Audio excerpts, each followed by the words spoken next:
Trade,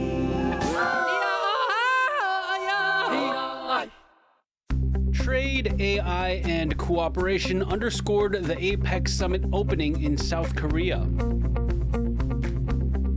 A high-profile meeting between U.S. President Donald Trump and Chinese leader Xi Jinping did not discuss Taiwan. What does this mean for Taipei? If I was in Taipei, I wouldn't be reading too much into the meeting and breathing a sigh of relief and saying, okay, well, we're never going to come up in U.S.-China negotiations. Advanced tanks enter service, but with the advent of cheap drone technology used to launch attacks, can Taiwan get the most out of its new armor? Plus, it's been 1 month since massive flooding wreaked havoc in this part of eastern Taiwan. We speak with rice farmers here to learn about how they're still dealing with the damage to the fields.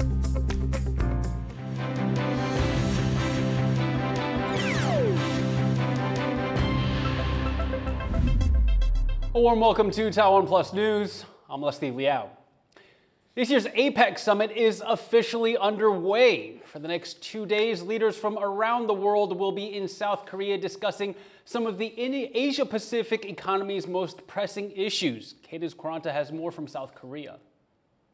Here in Gyeongju, South Korea, the Asia-Pacific Economic Cooperation, or APEC Summit, has begun. Representatives of 21 economies that make up more than 50% of the global GDP are inside that building. As member economies began their first meeting, South Korean President Lee Jae-myung presented the summit as a way to tackle the, quote, turbulent shifts in the international order that he says are happening right now. As we face huge change in the free trade order, global economic uncertainty is deepening, and the momentum of trade and investment is weakening. The technical revolution brought on by AI is presenting unprecedented challenges, but also opportunities. While it's going to be a difficult challenge, I believe the answer in overcoming it is in the path that APEC has been on from the beginning. Over the next 2 days, they're expected to discuss topics like maintaining free trade and improving regional economic integration. In his speech, Chinese President Xi Jinping largely focused on these themes, emphasizing the importance of maintaining an open economic environment in the region, continuing to promote trade and investment, and ensuring stable supply chains. As for Taiwan, the summit presents an opportunity to emphasize its importance on the global stage. APEC is one of the few international organizations it's able to participate in. China objects to its inclusion in most world bodies.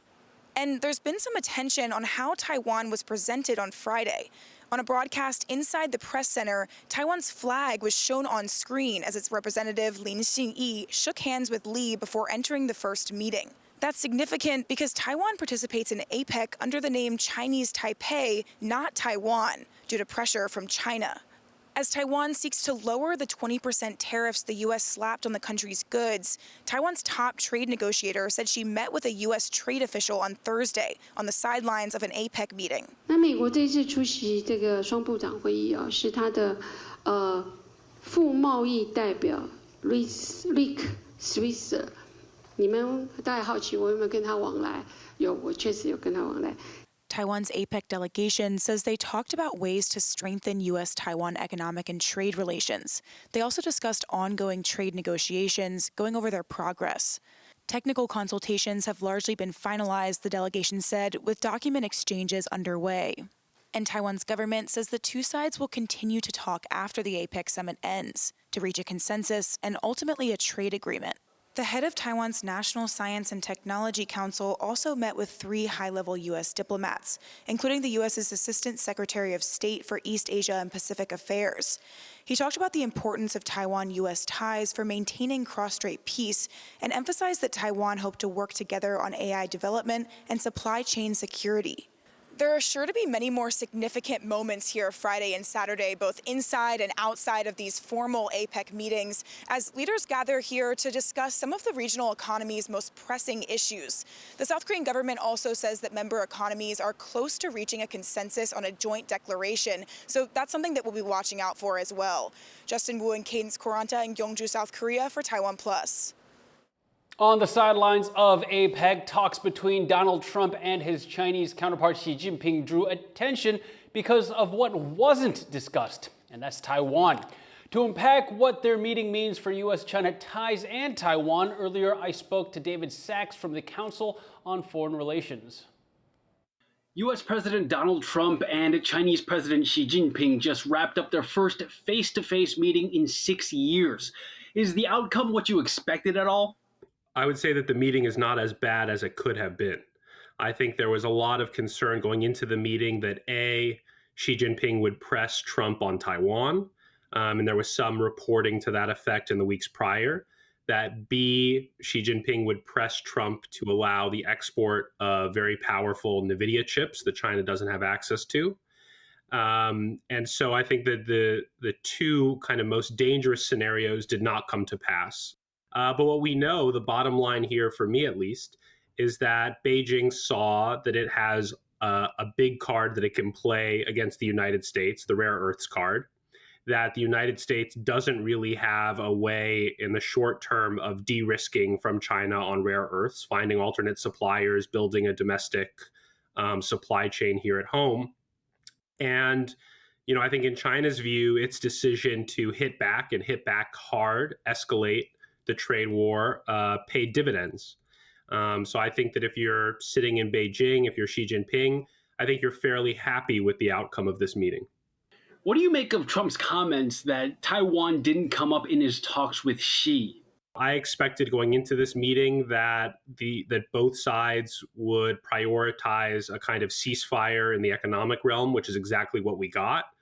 But I do think that Xi Jinping is going to have a much bigger opportunity to press Trump on Taiwan during his visit to Beijing, which he said is slated for April of next year. Now, in a recent article, you said that the U.S. could leverage these trade talks to gain some stability in the Taiwan Strait. Is there any precedent for that? In my view, you know, the status quo or the way that cross-strait relations have evolved, Beijing views that as in its favor, right? I mean, the gray zone coercion continues to increase. The military activity around Taiwan continues to intensify. It doesn't really pay a price for that. Part of what I tried to do is push back against the notion that a U.S. declaration that it opposes Taiwan independence would be a good idea, or cutting security cooperation with Taiwan, or not advocating for Taiwan's participation in international organizations. I think those are all bad paths to go down. But I do think that we could potentially negotiate with the Chinese some kind of mutual military pullback. Now, the good thing about working in this realm would be that steps on both sides would be reversible. So if the Chinese don't meet their commitments, the United States could, undo what it agreed to do. Whereas the kind of statements on Taiwan independence, once you've made those, that's a new baseline for U.S. policy. You can't really undo those. And finally, are there any takeaways that Taipei can derive from this meeting? If I was in Taipei, I wouldn't be reading too much into the meeting and breathing a sigh of relief and saying, okay, well, we're never going to come up in U.S.-China negotiations, and clearly neither leader wants to prioritize talking about Taiwan. I think that's the wrong read. I think that it's mostly a product of a relatively short meeting and having much larger priorities that need to get hammered out between the leaders. So, I think that Taipei might be breathing a sigh of relief right now. It could have been much worse, but I wouldn't assume that nothing will happen for the rest of Trump's presidency. That was David Sachs from the Council on Foreign Relations. The leaders of Japan and China have met on the sidelines of the APEC Forum. It's the first time Japan's new Prime Minister Takaichi Sanae has met with Chinese President Xi Jinping since taking office. Both leaders emphasized the need for constructive and stable ties, but several sources of tension remain. Japan is concerned about China's activities in the East China Sea and its export controls on rare earths. Meanwhile, Takaichi is an outspoken supporter of Taiwan and has called for peace and stability in the Taiwan Strait. U.S. Defense Secretary Pete Hegseth has voiced concerns to his Chinese counterpart about China's activity in several areas, including near Taiwan. Hegseth met Chinese Defense Minister Dong Jun in Malaysia a day after the Trump-Xi meeting in South Korea. China claims Taiwan and has vowed to take it by force if need be, while the U.S. has been Taiwan's biggest backer and arms supplier. China says the U.S. should be cautious when it comes to Taiwan, but Hegseth says that while the U.S. doesn't see conflict, it will defend its interests in the Indo-Pacific. President Trump's surprise order for the first U.S. nuclear tests in decades has rivals cautious and the UN alarmed. But some see that this show of U.S. power could hand China an opportunity to advance its own arsenal. John Van Trieste has more. Capping off a whirlwind Asia trip with a nuclear surprise. U.S. President Donald Trump has ordered new tests of U.S. weapons after a 33-year freeze. It's been decades since the world's three leading nuclear powers, Russia, the U.S., and China, have done nuclear tests. The sudden order came just before a meeting with China's President Xi Jinping in South Korea. While in the air Thursday, Trump told reporters about his thinking. It had to do with others. They seem to all be nuclear testing. We have more nuclear weapons than anybody. We don't do testing. We've halted it many years ago. But with others doing testing, I think it's appropriate that we do also. Arms monitors generally agree it's actually Russia, not the U.S., that has the world's biggest nuclear arsenal. And while Moscow has recently tested a nuclear-powered torpedo and a nuclear-capable cruise missile, post-Soviet Russia has never done a nuclear test. The Kremlin suggested Trump may be misinformed and said that Russia won't take the return of U.S. tests after so many years lightly. The U.S. is a sovereign country, which has the right to make its sovereign decisions. But I want to recall President Putin's statement, which has been repeated many times. If someone departs from the moratorium, Russia will act accordingly. China says it hopes the U.S. tests won't go ahead. Beijing's doubled its arsenal over the past 5 years, and last year launched an ICBM over the Pacific. But it, too, stopped nuclear testing in the 1990s. And now it's appealing to a test ban treaty the U.S. has signed but never ratified. 中方希望美方切实遵守全面禁止核试验条约的义务和暂停核试验的承诺，以实际行动维护国际核裁军与核不扩散体系，维护全球战略平衡与稳定。 At the United Nations, strong rejection of Trump's plan. The global body says tests not only heighten the risk of a disastrous conflict, but have also caused harm. Outcry over testing's impact to human health and the environment is one reason why it's largely stopped since the 1990s. The Secretary General has repeatedly asserted that current nuclear risks are already alarmingly high, and all actions that could lead to miscalculation or escalation with catastrophic consequences must be avoided. And as he has said, we must never forget the disastrous legacy of over 2,000 nuclear weapons tests carried out over the last 80 years, and that nuclear testing can never be permitted under any circumstances. This doesn't seem likely to sway the U.S., with Vice President J.D. Vance saying it's just about making sure the arsenal still works like it's supposed to. The Russians have a large nuclear arsenal. The Chinese have a large nuclear arsenal. Sometimes you've got to test it to make sure that it's functioning and working properly. We've been working very closely, even with nations that we don't have the best relations with, to try to limit nuclear proliferation. The president's going to keep on working on that. But analysts say the U.S. can check up on its arsenal without having to explode anything. This has led some to think what Trump actually meant to say was that the U.S. would test nuclear delivery platforms, like the missiles that carry warheads. But one analyst warns that if Trump does indeed intend to restart explosive testing, it could hand China a big opportunity. China has done less than 100 nuclear tests, and a lot of Chinese experts and officials have pointed out that China might be at a disadvantage in terms of knowledge of its arsenal and weapons designs because it just doesn't have as much testing data. And so if the taboo against nuclear testing was broken, if there was a return to more nuclear tests, China stands to gain way more from this than the United States would. Trump's policy pronouncements can often be hard to parse, at least until more official information is publicly available. But now, after a long lull, it seems a new age of nuclear testing could be on the way, with the end result hard to predict. Andy Xue and John Van Trieste for TaiwanPlus. Coming up after the break, all three branches of Taiwan's military held training exercises this month. We ask why. Stay tuned.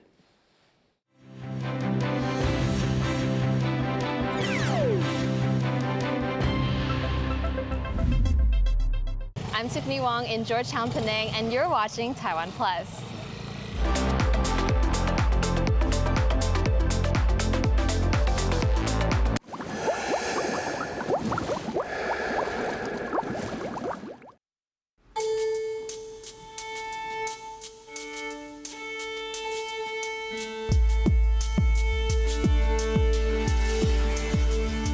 Rediscover your passion for classical, jazz, and a cappella music with the exceptional talent of Taiwanese musicians. Resound, every Wednesday, 8:15 p.m. on TaiwanPlus.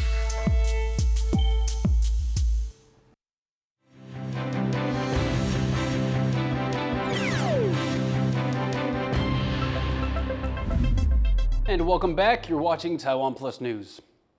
Taiwan's president watched the country's new US-bought tanks enter service.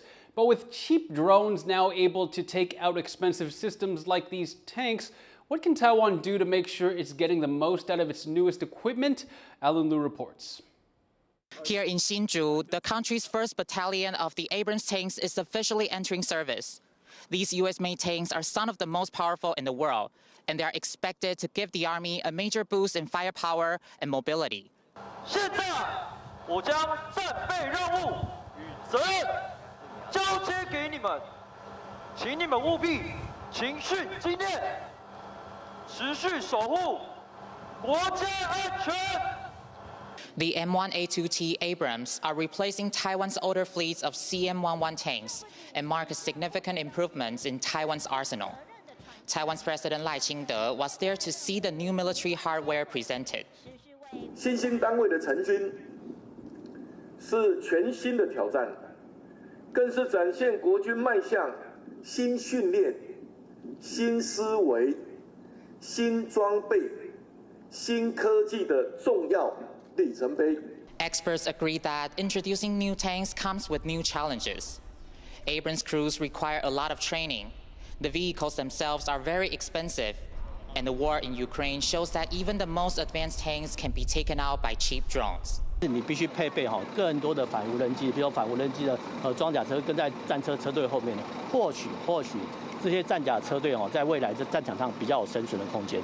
Some of Taiwan's fleets of Abrams tanks carry out live fire exercises in July, giving the public a chance to see what its 120mm cannon can do. When paired with a powerful engine and dense modern armor, it's a weapon system the military hopes will give it an edge.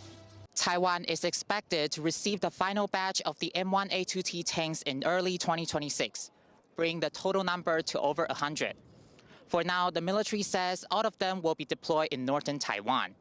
Fu Huahong and Ellen Lu in Hsinchu, Taiwan for Taiwan Plus.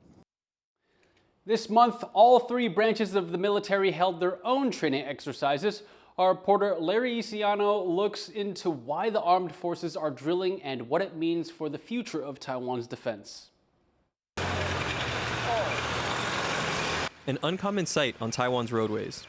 Battle tanks, mechanized infantry, part of 3 defensive exercises in October, just a few months after the military held its Hanguang drills. This year, the longest and largest ever. This week marked the Army's first Lushang exercises, focused on commanding soldiers in the field effectively and fighting in cities. Watching over the drills was President Lai Ching-te. 透过实兵实装自由统裁实际对抗的方式，可以验证部队在极端状况下能否 灵活指挥，迅速应变。 On the ground, in the air, and at sea, Taiwan's defensive personnel are training to counter a threat from across the strait. This year, the exercises are broader, more frequent, and reflect concerns about China's increasing military pressure on Taiwan, its daily incursions into the air and waters around the country, and its own large-scale military exercises nearby. In addition to the Lusheng exercises, the Air Force held another round of Tianlong aerial combat training drills for its pilots. And 2 weeks ago, the Navy wrapped up its annual Haichang exercises, practicing for a critical moment in the event of a potential conflict. When does a commonplace incident, like an ADIZ incursion, become something more serious? It's a scenario analysts both in Taiwan and abroad are thinking about. If you have to get used to this high level of activity, right, you can't live your life in fear, every single day, right? So you start kind of phasing these things out of your mind, not thinking about them. And one of the features or what plays to Beijing's strength is if they can delay the response of Japan, of the United States, to give themselves more time to act, right? So that's what's really dangerous about those things, is that it's lulling us into a complacency about what's normal. Annual large-scale exercises by China's Navy and Air Force present a similar risk.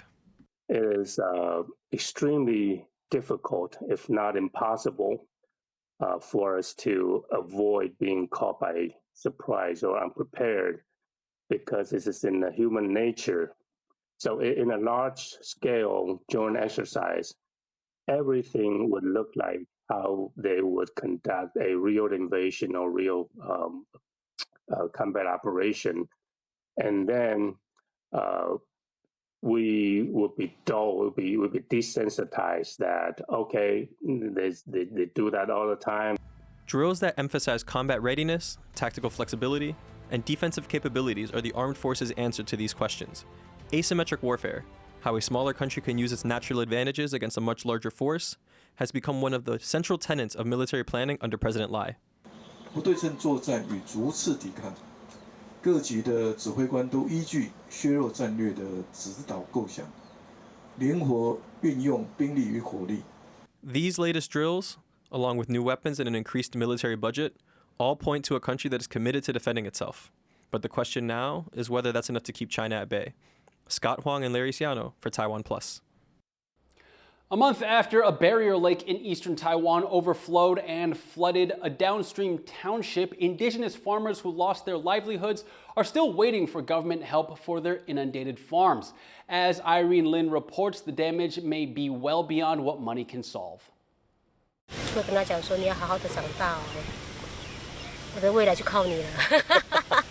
Treating her crops like her children, Dibus Banai is one of the few farmers restoring upland rice grains endemic to this part of Taiwan, and a nutritious ingredient for the local indigenous village Fata'an.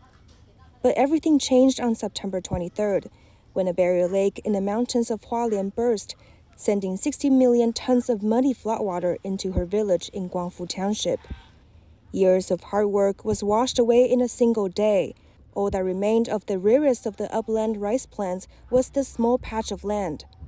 那目前我有2个品种都是透过别人从手上转给我的，它是非常珍贵的，它希望由我这边做承接。经过这5年的富裕，本来讲就在今年度可以有比较大量的种源可以种下去，可是又经过这次的事件，我又要从头开始。是，对，目前看到的就是剩下这些。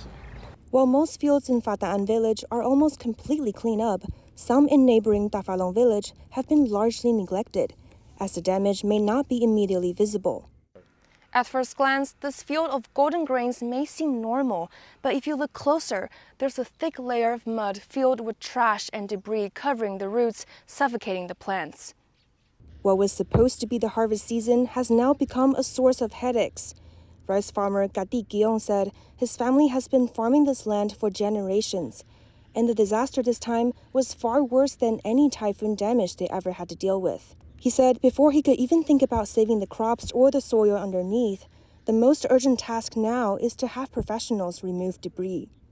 这都是包住，它可能里面还有很多的瓶瓶罐罐呐，这些还好处理哦，把它挖掉就好了。或者是把它清掉，但是它有很多的这些木头的我们建筑用的板模有没有？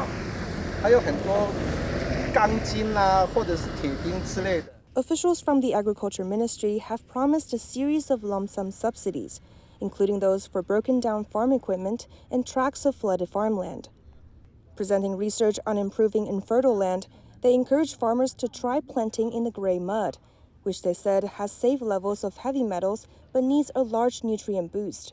当我们看到这样子的一片花海的时候，我们就相信说，这块土壤已经被改善了。我们现在的土，当然表面的那些杂物要先清除干净，表面的，然后分土层把它打破，不要让它在表面结一层那个不透水层的状态下，是可以把作物种得好的，就是大量有机质肥料去改良的状态下。But for farmers like Gati, who are facing heavy debts for their losses, all talks of land restoration comes down to ensuring a stable livelihood. 我们要工作，不是要你们那个几万块、几万块，甚至10万，我们不是要这些。